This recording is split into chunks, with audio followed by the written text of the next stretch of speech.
৬ থেকে ৭ মাস আগে ভাইরাল একটা টপিক ছিল ফেসবুকে, সেটা হচ্ছে নারী কিসে আটকায়। সম্প্রতি আর একটা ঘটনা ঘটেছে সাকিব আল হাসানের সাথে, আর এখন মূল টপিক হচ্ছে পুরুষ কখনোই এক নারীতে আসক্ত হয় না। তো হ্যালো বন্ধুরা, আসসালামু আলাইকুম। আফসানা মিমি ব্লগ থেকে আপনাদের সকলকে স্বাগতম। তো কে কোথা থেকে দেখছেন অবশ্যই আমার সালাম নিবেন। আসলে সত্য এটাই যে নারী হোক কিংবা পুরুষ হোক, কেই ভালোবাসাতে একটা সময় গিয়ে আটকায়, সেটা আবারও প্রমাণ করে দিল সাকিব আল হাসান। সে তো সারা বিশ্বের অলরাউন্ডার, বাংলাদেশের তো সবাই তাকে খুব ভালোবাসে আর খুব ভালো করেও চেনে। তো তার তো জীবনে কোনো কিছুরই অভাব নাই, অর্থ, সুন্দরী বউ, বাচ্চা কাচ্চা, সব দিক দিয়েই তো তিনি পারফেক্ট ছিলেন। তাহলে কেন এত সুন্দরী বউ ঘরে রেখে পরকীয়ায় লিপ্ত হলেন? সবকিছুতেই কেন জানি মেয়েদের একটু বেশি দোষারোপ করা হয়। মেয়েরা যখন একটা ভুল করে তখন সেটা সোশ্যাল মিডিয়া থেকে শুরু করে সব জায়গায় আলোচনা চলে, আর যখন পুরুষরা কিছু করে তখন আর ওটা নিয়ে বেশি আলোচনায় আসে না।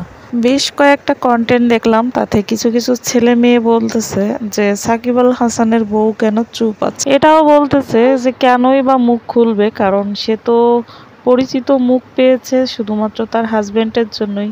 অনেক মিডিয়াতে কাজ করতে পেরেছে, তাও হাজবেন্ডের জন্য। অনেকগুলো অ্যাডে কাজ করতে পেরেছে, মিডিয়াতে অনেক সুযোগ পেয়েছে, সবগুলোই তো তার হাজবেন্ডের জন্য। সব মিলিয়ে তার হাজবেন্ডের থেকে অনেক সুযোগ সুবিধা পেয়েছে, যার কারণে সে চুপ আছে।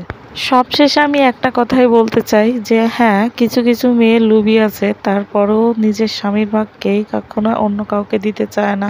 তাদের মেন্টালিটি কোন লেভেলের ভাই আমি মাঝে মাঝে বুঝতেই পারি না। মেয়েটা হয়তো এমন একটা পরিস্থিতির মধ্য দিয়ে আছে যে নিজস্ব মতামত বা রাগ, অভিমান, কষ্ট প্রকাশ করার মন মানসিকতাই হারিয়ে ফেলছে। এমনটাও তো হতে পারে, তাই না?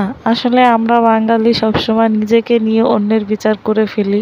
তাদের দীর্ঘদিনের সংসার, তারপরে 3টা বাচ্চা আছে, হয়তো খুব ভালোবাসে শিশির, যার কারণে হয়তো নিস্তব্ধ হয়ে গেছে যে তার স্বামী এমনটা করবে, তাই কখনো কল্পনাও করতে পারে নাই। আপনার কাছের মানুষ যদি কখনো দেখেন আপনাকে ঠিক এইভাবে ঠকাইছে, তখন আপনি কি করতেন বলেন? সবশেষে একটা কথাই বলতে চাই, কারো জীবনের জন্য এমন সময় আর এমন পরিস্থিতি না আসুক। সবাই সবার স্বামী, মনের মানুষ নিয়ে ভালো থাকুক, এটাই কামনা করি। কারণ কাছের মানুষটা যদি একবার বেইমানি করে, তার মতো কষ্ট এই পৃথিবীতে আমার মনে হয় আর কিছুই হয় না। বেঁচে থাকা প্রতিটা মুহূর্ত মনে হয় মৃত্যুর সমান আর অনেক যন্ত্রণার হয়ে থাকে। তো ভিডিওটি কেমন লাগলো নিজস্ব মতামত জানাবেন, আর ভালো থাকবেন। দেখা হবে অন্য কোনো ভিডিওতে।